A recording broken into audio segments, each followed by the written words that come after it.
Hello everyone. आज के इस वीडियो में हम बात करेंगे एक ऐसे मंदिर की जो ना सिर्फ अपनी आर्किटेक्चरल ब्यूटी के लिए मशहूर है बल्कि अपने मिथिकल बैकग्राउंड और यूनिक स्टोरी के लिए भी।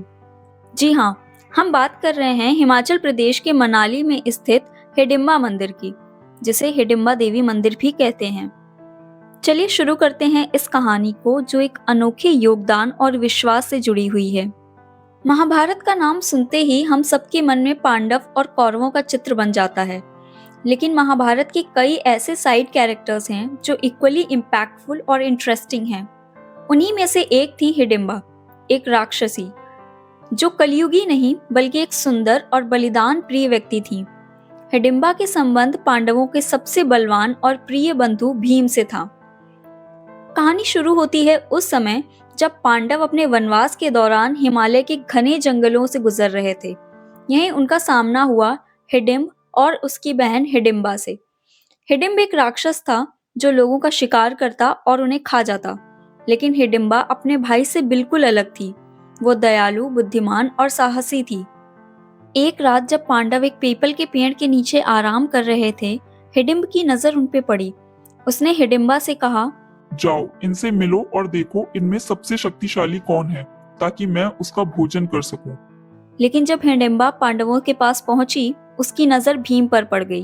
भीम की शक्ति और सुंदरता देखकर हिडिंबा का दिल उन पर आ गया। उसने भीम से कहा, मुझे तुमसे प्रेम हो गया है।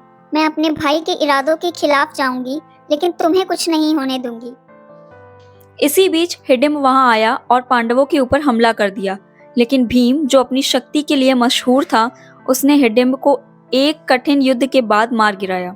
इस तरह हिडिंबा ने अपने भाई की मृत्यु के बाद पांडवों की रक्षा की और उनका साथ देने लगी। हिडिंबा ने अपने प्रेम का इजहार भीम से किया। भीम ने अपने भाइयों और माँ कुंती की सलाह ली। कुंती ने कहा, हिडिंबा तुम्हारे लिए अपने परिवार और प्रकृति के खिलाफ गई है। अगर तुम इसे स्वीकार करते हो तो ये एक बड़ी पहचान बनेगी। भीम ने हिडिंबा से विवाह किया और दोनों का एक बेटा हुआ घटोत्कच। घटोत्कच जो आधा राक्षस और आधा मानव था, महाभारत के युद्ध में एक बहुत महत्वपूर्ण योद्धा बना। हिडिंबा ने अपने परिवार के लिए सब कुछ बलिदान कर दिया, लेकिन उसने पांडव के साथ कभी अपना सम्मान नहीं खोया। जब पांडवों का वनवास समाप्त हुआ तब भीम को अपने परिवार के साथ लौटना पड़ा। हिडिंबा ने भीम से कुछ मांग नहीं की, बल्कि अपने जीवन को हिमालय के उन जंगलों में शांति और अकेले बिताया। अब बात करते हैं हिडिंबा मंदिर की, जो उनकी याद में स्थापित किया गया। मनाली के ढुंगरी गांव में स्थित ये मंदिर 1553 में हिमाचल प्रदेश के राजा बहादुर सिंह ने बनवाया था। ये मंदिर एक यूनिक आर्किटेक्चरल स्टाइल का एग्जाम्पल है। मंदिर एक घने देवदार के जंगल के बीच में बना हुआ है, जो इसे और भी अद्भुत बनाता है। यहाँ ना मूर्ति है, ना कोई भव्य आइडल, बल्कि एक शिला का पूजन होता है जो हिडिंबा देवी का प्रतीक है। मंदिर के 4 लेयर्स के स्लोपिंग रूफ्स और इंट्रिकेट वुडन क्रेविंग्स उस समय की कला और संस्कृति के दर्शन करवाते हैं। मंदिर के अंदर की दीवारें उन सीन्स को डिपिक्ट करती हैं जो हिडिंबा की कहानी को दिखाते हैं। आज भी हिमाचल प्रदेश में हिडिंबा देवी को मां का दर्जा दिया गया है। लोकल लोग मानते हैं कि हिडिंबा देवी उनकी रक्षा करती हैं और उनकी इच्छा पूर्ति करती हैं। हर साल नवरात्रि के समय यहाँ एक बड़ा मेला लगता है, जिसमें कई लोग आकर देवी को अपनी श्रद्धा समर्पित करते हैं। एक और इंटरेस्टिंग बात यह है कि यह मंदिर नेचर और ह्यूमन कोएग्जिस्टेंस का एक प्रतीक है।